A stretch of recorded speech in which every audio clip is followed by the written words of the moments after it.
Hi, my name's Phil. I like talking about politics, and this video sort of follows on from what I did about yesterday about the plan that Boris Johnson still has up his sleeve, which could realistically still result in a no-deal Brexit on October the 31st.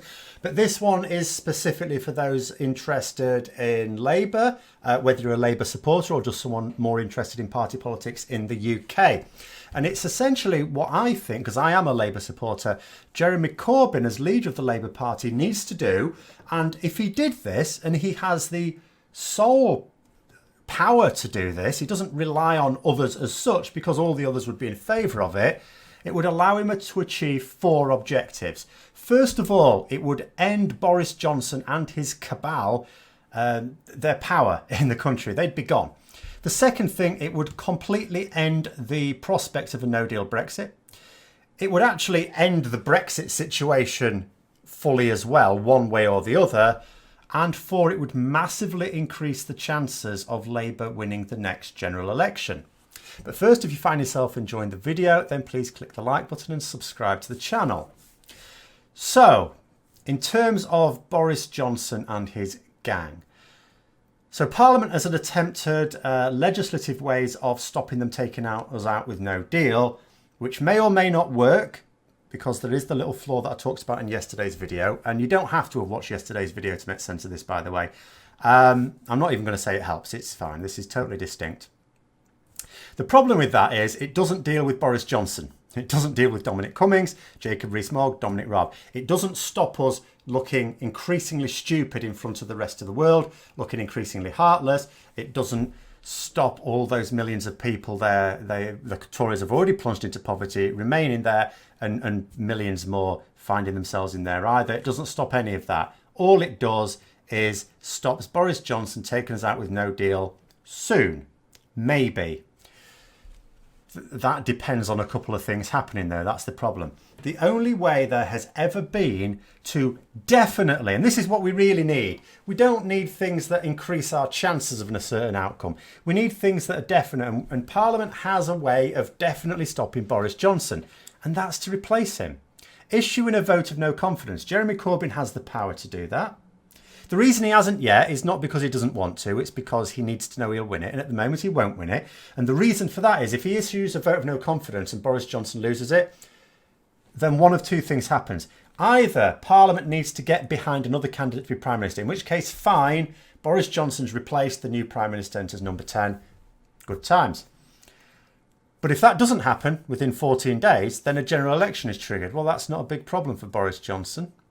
In fact, he wants one in October before the Brexit deadline, and Parliament will dissolve itself. In fact, he'll name it for the October the 31st. Parliament dissolves itself. It can't cause any trouble in the run-up to no-deal Brexit day. What we need is a candidate to get behind. The problem is this. So Jeremy Corbyn wants it to be him. Okay? Out of all the factions that are opposed to Johnson, he's the leader of the largest one of them. The problem is that he personally isn't going to be someone that's supported by, say, the Conservative Rebels or the Liberal Democrats or anyone like that. And the problem is that he doesn't get behind anyone else as well. I saw something, there was some headline on one of the pages in the Daily. I didn't read the Daily, but someone clipped it and put it on Twitter. Talking about, I mean, you wouldn't listen to this, by the way, because this was in the Mail on Sunday. Now, if the Mail on Sunday reports on what, say, the Conservative leadership are up to, you sort of read it. They've definitely got contacts in the Conservative Party. They're also liars, so whether they're telling the truth or not is another matter. But if they start to talk about what's happening within the Labour leadership, it's not really true. They don't have contacts in there. You'd need, a more sort of left-wing newspaper to be giving you clues there. But it's talking about, some plot for Sir Keir Starmer to basically be that person. But then it also says, but Corbyn would prefer Ken Clarke. Now, actually, I get that from Corbyn's point of view. The thing is, it shouldn't be another Labour MP that would become the Prime Minister. That's undermining him, and there's no need for that. It should be a compromise candidate. So, for me, what it should be is not Jeremy Corbyn. There's actually two reasons why I actually don't think it should be Jeremy Corbyn. For Jeremy Corbyn, and not for the reasons I've just said in that he doesn't have a majority in favour of him. There are two reasons why it does his profile better for the next general election for him to, say, be the Deputy Prime Minister. One, he will look like a complete hypocrite. I guarantee he'll be accused of being a hypocrite if he becomes this caretaker Prime Minister. Reason being, he absolutely slammed Boris Johnson for becoming Prime Minister on much more conventional methods. He won a leadership contest to become, you know, the leader of the largest party in Parliament, which is usually the marker for becoming Prime Minister. Jeremy Corbyn won't have done that. So he attacked Boris Johnson from being elected to Prime Minister by like 90,000 people. He'll have been elected by like 300 and something. So it'd be total hypocrisy, and it would certainly be called that.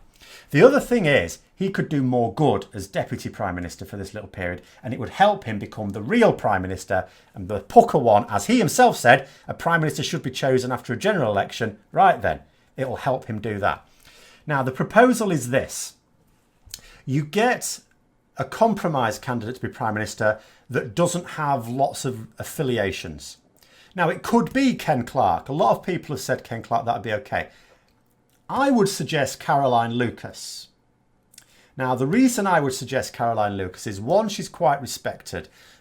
Given that this government of national unity will be specifically opposed to a no-deal Brexit and should also be there just to finish the Brexit thing off altogether, and Caroline Lucas has been staunchly behind both of those schemes for some time. The other thing is, she's in a party of one in Westminster.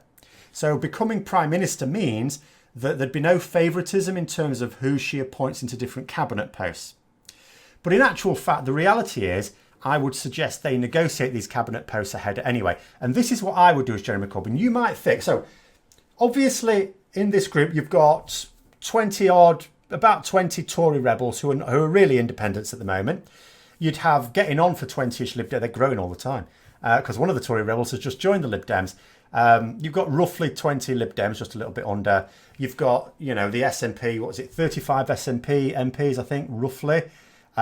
You'll have a few from the independent group. You'll have some independents as well. But you've got like 245 Labour MPs. Oh, there's Kate Hoey as well. Get rid of her. 244, I think it might be then.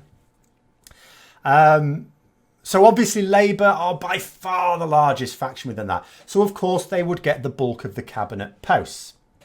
But they shouldn't, because it doesn't do them any good, try and be difficult and block out the top jobs. Now, the top jobs in government, obviously there's the Prime Minister. So I'm suggesting Caroline Lucas. Ken Clarke would be fine, that'd be all right.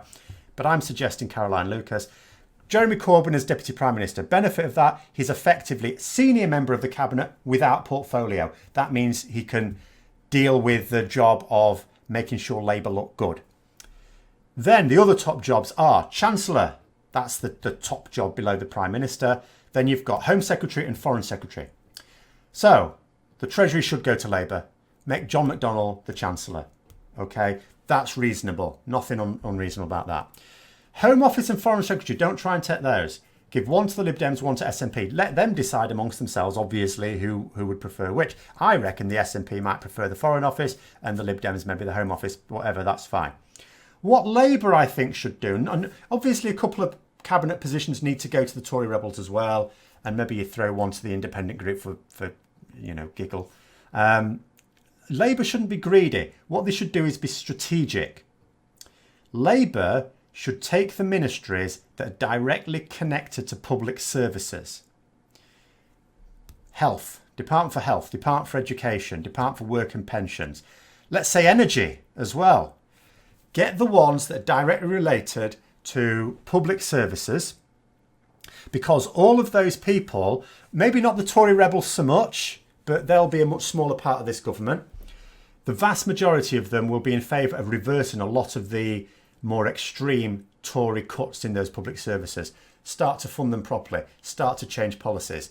Stop sanctioning people, for ridiculous reasons, or saying that people who clearly can't work can work when their doctors are saying, no, this person cannot even stand up. What are you playing at? The people who have been killed, being forced to go into meetings with the DUP when they should have been in hospital, that sort of thing. You put an end to that. What's the benefit of all this is that Jeremy Corbyn, let's go through the list of what I've suggested. Obviously, he's now got rid of Boris Johnson. Boris Johnson now, if he's lucky, is leader of the opposition. I say if he's lucky, that's because The Conservatives may not keep him as their leader after the failure. They may or may not. I don't care. He's not in power anymore. Dominic Cummings is gone as well. Arrest him while they're at it. What they can also do is Labour, that means they can arrange for the extension. OK, the EU 27 may say no, but here's the thing. How do you tempt them? You say to them, we've got rid of Boris Johnson now. We mean what we say. And what we want to do is issue a public vote with Remain as an option. Oh, that's different. That's different. That's a good reason to have an extension. Give us a hefty extension. France are talking about 2 years at the moment. Fine, whatever. We won't even need that. 8 months, maybe. 6 months it was for the last one. There'll be more opposition, maybe. Be a bit. But, you know, let's say 8 months. And the other thing is, if you're going to do that, and I know Corbyn at the moment doesn't want to do that. He wants to get the extension and then general election straight away. But face facts. In the polls, Labour are not doing well enough. It's getting a bit better, but it's still not good enough. And you'll hear people say, oh, well, you know, the polls don't tell the true story. Those are the same people who said that in 2017. Oh, Labour are definitely going to win. 2017, guess what? The polls weren't far off the mark and Labour lost. We need to be realistic here.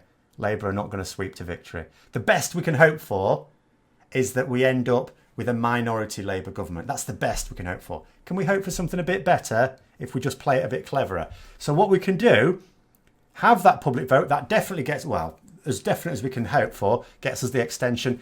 And that means you've then got time. Because the thing about having all these ministries is you need time to show people how Labour ministers can turn these things around. You don't need much time. The Conservatives have done such a bad job of them. It doesn't take much time, but it takes time. Having that public vote, which will take at least 6 months, gives them that time. Once that public vote has gone through, and the key thing about it is you make it binding. You get Parliament. This was a Labour proposal in the first place. You get Parliament to pre-approve the withdrawal agreement. You make sure the withdrawal agreement's on the ballot. You make sure Remain's on the ballot.